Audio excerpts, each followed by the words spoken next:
अस्सलामुअलैकुम प्यारे बच्चों, आज हम सीखेंगे सबक नंबर 4। पूरी जो कढ़ाई से निकल भागी। जमात चहारूम।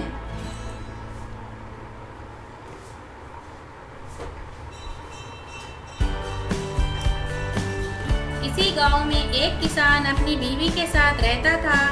किसान का नाम था मनसा और उसकी बीवी का गड़िया। मनसा के पास रुपया पैसा अच्छा खासा था, मगर घर में काम करने वाले आदमी कम थे। इसे हमेशा दूसरों से मजदूरी पर काम लेना पड़ता था। बैसाख का महीना था। मनसा के खेतों में गेहूं की फसल खूब हुई थी और खेत भी कट चुके थे। अब बालियों से दाने निकालने बाकी थे।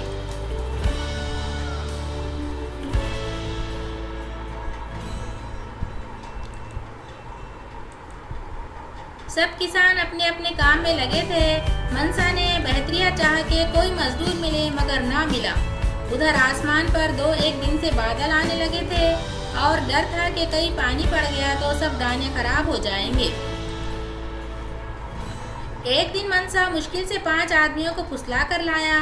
घर में आकर बीवी से कहा कि ये लोग आज काम को आए हैं, दोपहर को इन्हें पुरिया खिलाना।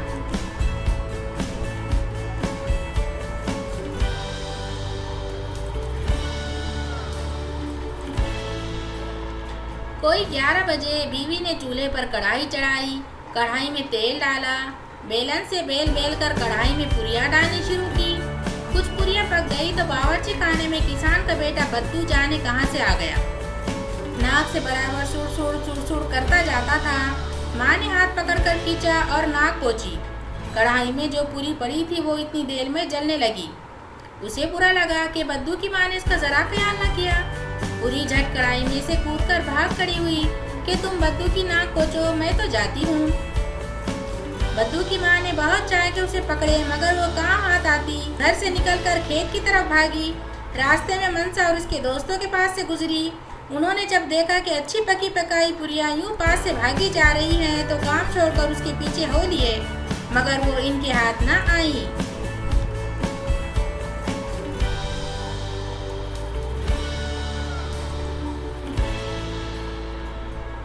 खेत से निकलकर पूरी को एक खरगोश मिला। खरगोश ने बड़ी तेजी से उसका पीछा किया। भी पूरी एक भट में घुस गई। अंदर एक लोमड़ी बैठी थी। पूरी उल्टे पाँव लौटी और ये कहती हुई भागी, ये लोमड़ी, मैं तुम्हारे बस की नहीं। लोमड़ी ने कहा, ठहर तो, तेरी छेकी का मजा तुझे चखाती हूँ। वो पीछे लपकी, मगर पूरी थी बड़ी चालाक। उसने झट एक किसान के मकान का रुख किया।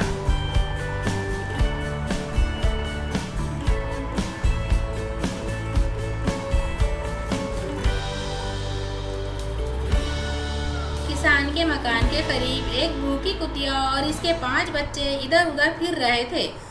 उन्होंने भी इरादा किया कि इस पूरी को चट कर ले। पूरी ने कहा, अजीबी लप, मैं तुम्हारे बस की भी नहीं। कुतिया बड़ी होशियार थी।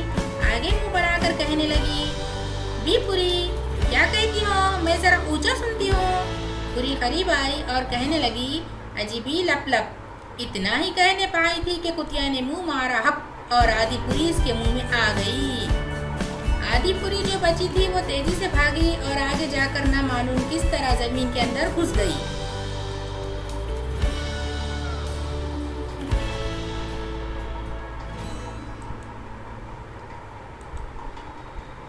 कुतिया और इसके बच्चों ने सारी उम्र उस आधी पूरी को ढूंढा, मगर वो ना मिली।